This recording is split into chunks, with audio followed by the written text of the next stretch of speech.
Welcome to the program. We're still learning about an incident that took place this morning in New York City. A lot of it is still being figured out. We do have some details. There was an explosion in the Manhattan borough of New York City this morning, in the sort of underpass or walkway between 42nd and 8th Avenue and 42nd and 7th Avenue, sort of between the Port Authority bus terminal and the Times Square subway stops in New York City. This is all very close to Madison Square Garden, and it was a pipe bomb or sort of homemade a person-mounted explosive that went off. And when this happened, Port Authority was temporarily shut down.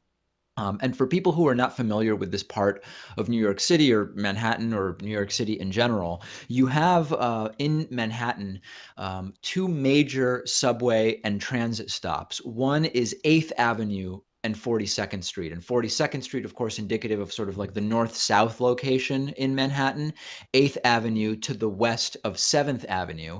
That's also a big subway stop for the blue lines, the A, C, and E lines in Manhattan. And then 7th Avenue and 42nd Street, which is one long block to the east, is another major subway and public transit stop where you have three other subway lines, the red lines, the 1, 2, and 3. And because these two major subway stations are just one block apart, there's this underpass that connects the two underground. And I would use this frequently when transferring from the blue to red lines or red to blue lines in Manhattan. And it is very, very crowded in there, particularly at rush hour, which is when this took place. And the news as of now is that there's one person in custody and four injuries. It appears that one of those four injuries is the individual who is in custody, who blew up this bomb, and he has been outed or identified by police, as the term probably better is said, as 27-year-old Akayed Ullah.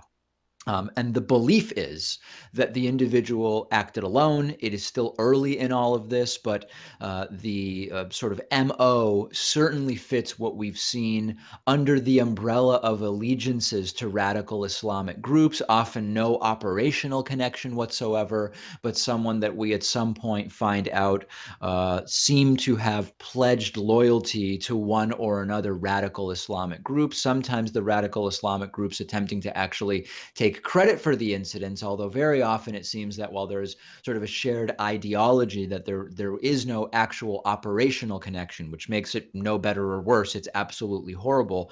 The real good news here, and it's very hard to say that there's any good news when you have such a crowded key transportation hub, victimized by an attempt at absolute total chaos and terrorism, is that only four people are injured here.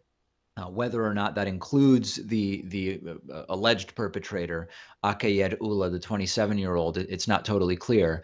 It's very early in the story. We may already know more by the time you listen to today's show or watch today's program. And I don't want to inflame fears irrationally or give anybody ideas. But this is a serious program where we talk about the realities as we see them about a lot of these important issues, including terrorism. And I've said it before, I've been concerned about the lack of security at transit stations in and around the United States and around the world, really, for many, many years. And that doesn't mean that I have a particular solution to this problem. But I've pointed out that when you look at what has been going on with airplane terror, and what has been done to at least attempt to harden up airplanes and airports as targets, much of it not working particularly well when you see how poorly the self-tests of the TSA go.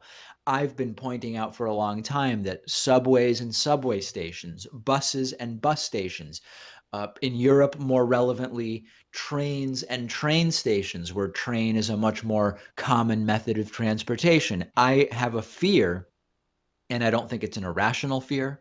I still recognize that statistically, we are all very unlikely to ever be the victims of terror. But I do have a fear that increasingly places like Grand Central Station in New York City, Penn Station in New York City, and places all over the world that are equivalents to those are prime targets with the potential for massive damage to be done, and that there really is not any significant security. Now, the counter to this is, well, if you're going to do what you've done in airports at every bus station and every subway station and every train station, you are moving closer to the security state under the guise of the global war on terror. That is exactly what we might say a win for the terrorists, because it would completely upend the commutes of millions and millions of people. So I don't know what the answer is, but what I'm telling you is that this is something I've been concerned about for a long time. Now, as far as today's incident, we'll learn more probably by tomorrow. This guy's explosive was crudely made from what's been reported so far.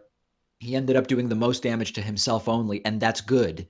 But this is still a very serious issue, and it's important not to go overboard, right? That's the important thing. Statistically, you are still very unlikely to ever be the victim of a terrorist attack. You're way more likely to die by handgun or by car accident. So I'm not saying this to stoke unnecessary fear, but within the category of deliberate acts of terror, this is and has been a major concern of mine for a very long time. The video you just finished watching was made possible by you through the membership program. You can sign up for membership at davidpakman.com/membership. We are viewer-supported independent media. You can use the coupon code IVoted17 for a 40% discount off of your membership.